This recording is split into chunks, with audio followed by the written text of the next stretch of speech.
اعوذ باللہ من الشیطان الرجیم، بسم اللہ الرحمن الرحیم، رب اشرح لی صدری ویسر لی امری واحلل عقدۃ من لسانی یفقہوا قولی، رب زدنی علما، اللہم فقہنا فی الدین۔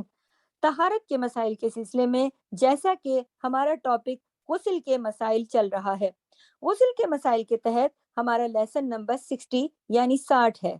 دیکھیے اس لیسن میں ہے کہ منی خارج ہونے پر غسل واجب ہو جاتا ہے۔ منی کیا ہے؟ دیکھیں جب انسان کی صحبت کرتے ہیں تو بھی ایک چیز خارج ہوتی ہے، اور بعض اوقات نہیں بھی کرتے تو ویسے بھی جسم سے اخراج ہو جاتا ہے، منی خارج ہو جاتی ہے۔ ایک خاص مادہ ہے، مادہ منویہ بھی کہلاتا ہے، ایک خاص مادہ ہے جو جسم سے خارج ہوتا ہے، اس کو منی کہتے ہیں۔ تو جب وہ خارج ہو جائے تو لازمی، چاہے وہ کسی بھی صورت میں آپ کے سوتے میں ہو، جگتے میں ہو، صحبت میں ہو، نہ ہو، کسی بھی حال میں آپ کہیں بھی ہو اور منی خارج ہو جائے تو اس پر آپ پر غسل واجب ہو جاتا ہے۔ ٹھیک ہے۔ اچھا، غسل جنابت میں طریقہ کیا ہے طہارت حاصل کرنے کا؟ میں آپ کو طریقہ بتاتی ہوں۔ غسل جنابت میں پہلے دونوں ہاتھ دھونے چاہیے۔ غسل جنابت کیا ہے؟ جب میاں بیوی آپس میں صحبت کرتے ہیں تو اس کو کہتے ہیں نا جنبی، تو وہ ان کے اوپر غسل واجب ہو جاتا ہے، لازمی۔ جب میاں بیوی آپس میں صحبت کرتے ہیں تو اس کے بعد غسل لازمی ہو جاتا ہے، تو اس غسل کا نام ہے غسل جنابت۔ تو اس میں کیا کرنا چاہیے کہ سب سے پہلے دونوں ہاتھوں کو دھونا چاہیے، پھر طہارت حاصل کر کے وضو کرنا چاہیے۔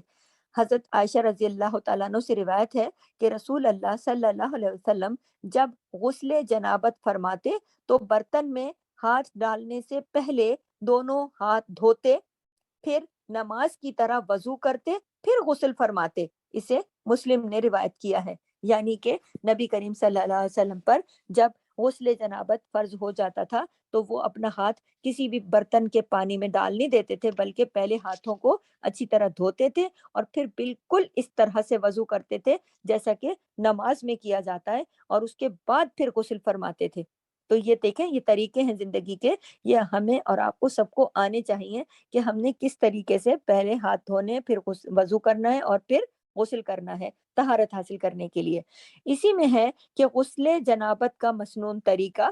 تو دیکھیے میں آپ کو غسل جنابت کا مسنون طریقہ بھی بتا دیتی ہوں کہ حضرت عائشہ رضی اللہ تعالیٰ عنہ سے روایت ہے کہ جب رسول اللہ صلی اللہ علیہ وسلم غسل جنابت فرماتے تو پہلے اپنے دونوں ہاتھوں کو دھوتے، پھر دائیں ہاتھ سے بائیں ہاتھ پر پانی ڈال کر شرمگاہ کو دھوتے، پھر نماز کی طرح وضو فرماتے۔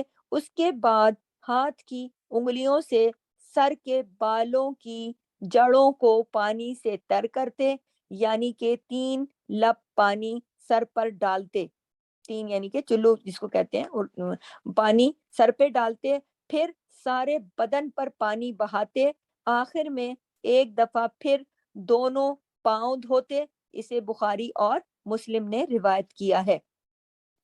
تو دیکھیے کہ مسنون طریقہ نبی پاک صلی اللہ علیہ وسلم کا طریقہ کیا تھا، کہ وہ سب سے پہلے دوبارہ دہرا دیتی ہوں، اچھے سے سنیے گا کہ دیکھیے نبی کریم کو غسل جنابت جو فرماتے تھے تو ان کا طریقہ کیا تھا کہ سب سے پہلے اپنے دونوں ہاتھوں کو دھوتے تھے، پھر کیا کرتے تھے، پھر سیدھے ہاتھ سے الٹے ہاتھ پر پانی ڈال کر اپنے جسم کے خاص حصے، جسے کہ یہاں پہ شرمگاہ کہا گیا، اسے دھوتے تھے۔ ٹھیک ہے۔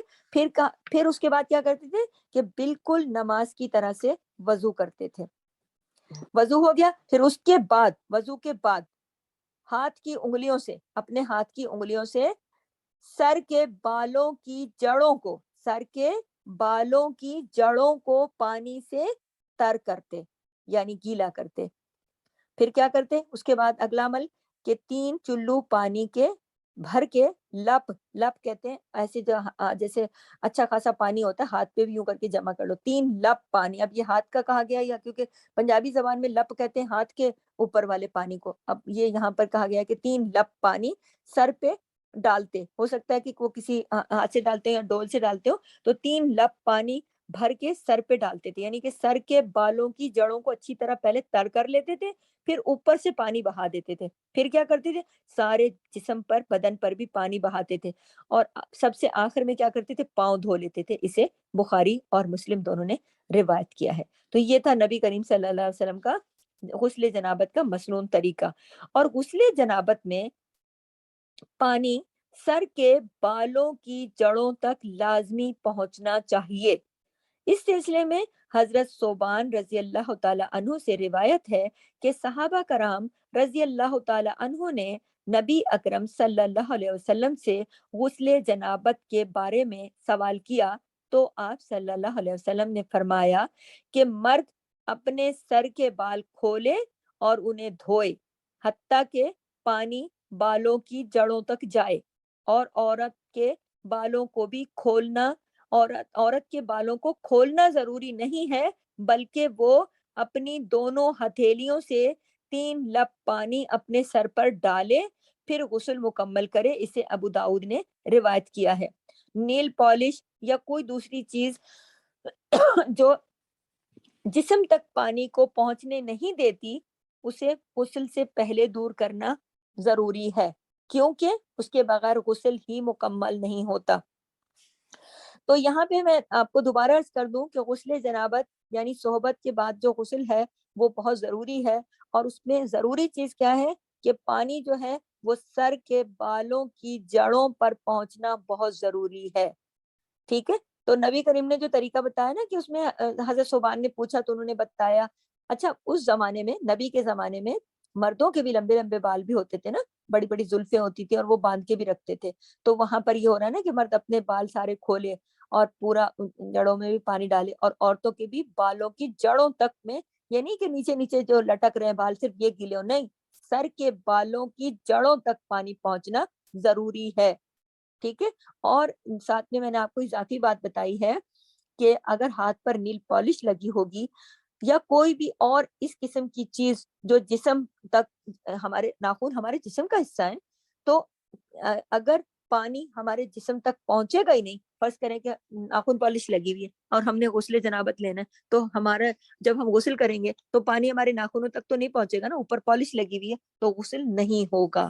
تو جب غسل ہی نہیں ہوگا تو پاکی ہی نہیں ہوگی، جب پاکی ہی نہیں ہوگی، طہارت ہی نہیں ہوگی، تو پھر باقی عبادات تو کیسے ہوں گی، مکمل ہوں گی، کیسے صحیح ہوں گی؟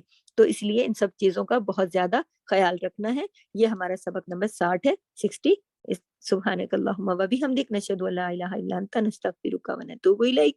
السلام علیکم ورحمۃ اللہ وبرکاتہ۔